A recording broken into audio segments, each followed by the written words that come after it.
الحمد للہ رب العالمین والصلاة والسلام علی سید الانبیاء والمرسلین نبینا محمد وعلی آلہ وصحبہ اجمعین اما بعد۔ دروس رمضان باب 28 عید کا دن۔ عید کا دن خوشی کا دن ہے۔ یہ روزے داروں کی مشقت کے بعد راحت کا دن ہے۔ یہ محرومی کے بعد لذت کا اور مجاہدے کے بعد انعام کا دن ہے۔ اسلام میں اگرچہ سادگی اور زہد کی ترغیب دی گئی ہے، لیکن اسی کے ساتھ مختلف مواقع پر ان کی مناسبت سے دنیاوی زینت اختیار کرنے کی بھی ترغیب دی گئی ہے۔ یہ اسلام کے اعتدال اور انسانی فطرت سے مطابقت کی واضح دلیل ہے۔ عید کا دن پاکیزگی اور زینت اختیار کرنے کا دن ہے۔ نافع رحمہ اللہ فرماتے ہیں، عبداللہ ابن عمر رضی اللہ تعالیٰ عنہما عید الفطر کے دن عیدگاہ جانے سے پہلے غسل کیا کرتے تھے۔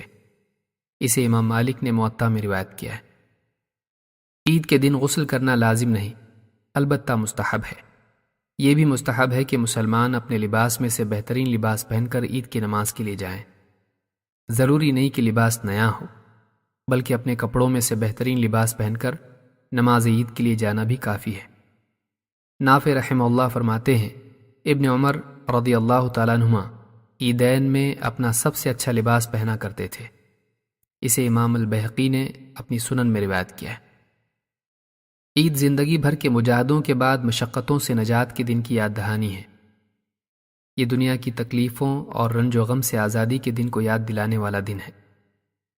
رمضان میں کھانے پینے سے محرومی کے تسلسل کے بعد عید کا دن ہوتا ہے، جس میں ایک مومن کھاتا پیتا ہے، بہترین لباس پہنتا ہے اور اللہ کا شکر ادا کرتا ہے، اپنے دوست و احباب اور رشتہ داروں سے مل کر خوش ہوتا ہے۔ بس اسی طرح دنیا کے اس دارالامتحان سے نکل کر ایک مومن آخرت کی جنت میں داخل ہوگا اور سایہ دار باغوں میں بہترین لباس پہنے اہل جنت کے ساتھ خوش و خرم زندگی گزارے گا۔ عید کا دن جنت میں داخلے کا دن یاد دلاتا ہے اور اس دن کی تیاری کے لیے ایک بندہ مومن کو آمادہ کرتا ہے۔ عید روزوں کے ختم ہونے کا دن ہے، لہٰذا اس دن عیدگاہ جاتے وقت کچھ کھا کر ہی جانا چاہیے۔ عید کے دن روزہ رکھنا جائز نہیں، بلکہ عیدگاہ جانے سے قبل طاق عدد کھجوریں کھانا نبی کریم صلی اللہ علیہ وسلم کی سنت مبارکہ ہے۔ طاق سے مراد 1، 3 اور 5 وغیرہ ہیں، لیکن چونکہ حدیث میں طاق کھجوروں کا ذکر ہے جس سے 2 سے زیادہ کھجوریں مراد ہیں، لہٰذا کم از کم 3 کھجوریں کھا کر ہی عیدگاہ جانا چاہیے۔ انس بن مالک رضی اللہ تعالیٰ عنہ فرماتے ہیں، رسول اکرم صلی اللہ علیہ وسلم عید الفطر کے دن نماز کے لیے طاق عدد کھجوریں کھائے بغیر نہیں نکلتے تھے۔ اس حدیث کو امام بخاری نے روایت کیا ہے۔ عید کے دن ایک دوسرے سے کیا کہیں؟ ہر قوم کے افراد آپس میں ایک دوسرے سے ملتے ہیں تو کچھ نہ کچھ کلمات تحیہ کے طور پر کہتے ہیں۔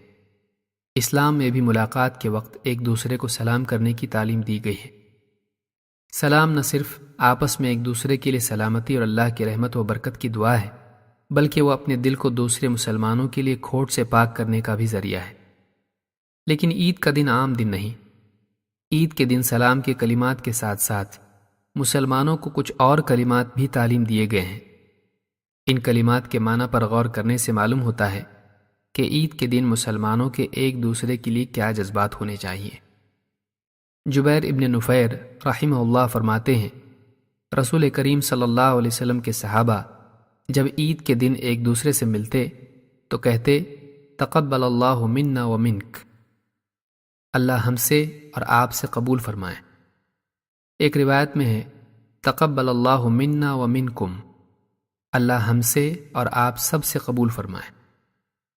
صحابہ کے اس عمل سے معلوم ہوتا ہے کہ ایک مومن کو چاہیے کہ وہ عید کے دن اللہ تعالیٰ سے رمضان المبارک میں کیے ہوئے اعمال کی قبولیت کا امیدوار ہو۔ یہ احساس اس پر اس قدر غالب ہو کہ خود اپنے لیے بھی اور اپنے مسلمان بھائیوں کے لیے بھی ان جذبات کا اظہار دعا کی شکل میں کرنے لگے۔ وہ اپنے اور اپنے مسلمان بھائیوں کے لیے اللہ تعالیٰ سے قبولیت و مغفرت کا طالب ہو۔ اسلام خیر خواہی کا دین ہے اور مومن ہر حال میں خیر خواہ ہوتا ہے۔ عید کا دن اسی خیر خواہی کے اظہار کا دن ہے۔